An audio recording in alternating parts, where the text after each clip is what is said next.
Adakah sekolah vernakular perlu dihapuskan di Malaysia demi perpaduan? Dari masa ke semasa, kita pasti mendengar beberapa pihak yang tertentu bersuara supaya sekolah jenis vernakular dihapuskan dan ditukar kepada sekolah kebangsaan. Mereka yang bersuara ini sentiasa mengatakan ini adalah sebagai tujuan perpaduan.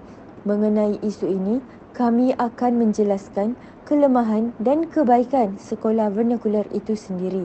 Mereka ada cara-cara mereka meneruskan pelajaran mereka dalam bahasa mereka.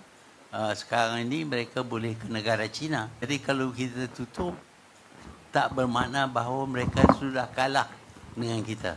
Baiklah, untuk pengetahuan semua, sekolah vernakular ada kebaikannya, iaitu pelajar berlainan kaum dapat menguasai bahasa ketiga yang mampu menjamin masa depan yang kukuh, terutamanya ketika bersaing dalam dunia kerjaya. Pada masa kini, Malaysia contohnya masih memerlukan bahasa ketiga dalam dunia kerjaya. Oleh itu, apabila seseorang itu mempunyai kepakaran atau pengetahuan bertutur bahasa ketiga, ini menjadi satu bonus untuk mendapatkan peluang pekerjaan. Hal ini dapat dibuktikan melalui iklan-iklan kerja kosong di mana selalunya terdapat kriteria yang memerlukan calon tersebut tahu bertutur bahasa ketiga seperti bahasa Cina.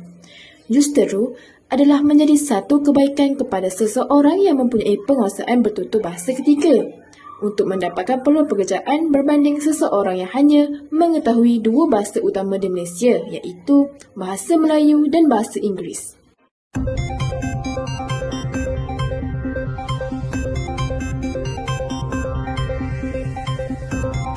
Kami berpendapat bahawa sekolah vernakular tidak perlu diteruskan kerana keadaan ini menunjukkan jurang perkauman yang begitu luas antara murid-murid yang berlainan kaum.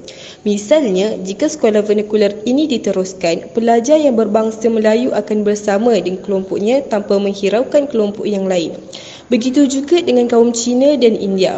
Oleh itu, bagi melihat keberhasilan penyatuan kaum antara murid-murid, sekolah vernakular perlu untuk tidak diteruskan bagi melihat kesepaduan antara mereka. Bukan itu sahaja, tetapi sekolah vernakular ini tidak diperlukan lagi di Malaysia kerana hanya bahasa ibunda kaum majoriti sahaja yang kerap dipertuturkan di sekolah, manakala bahasa kebangsaan pula disisihkan.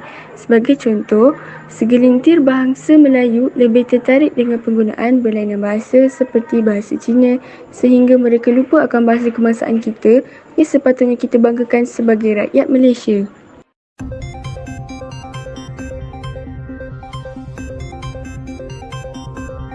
Baiklah, itu sahaja yang dapat kami ulas tentang kebaikan dan kelemahan sekolah jenis vernakular. Oleh itu, marilah kita renung bersama. Adakah sekolah vernakular perlu dihapuskan atau tidak?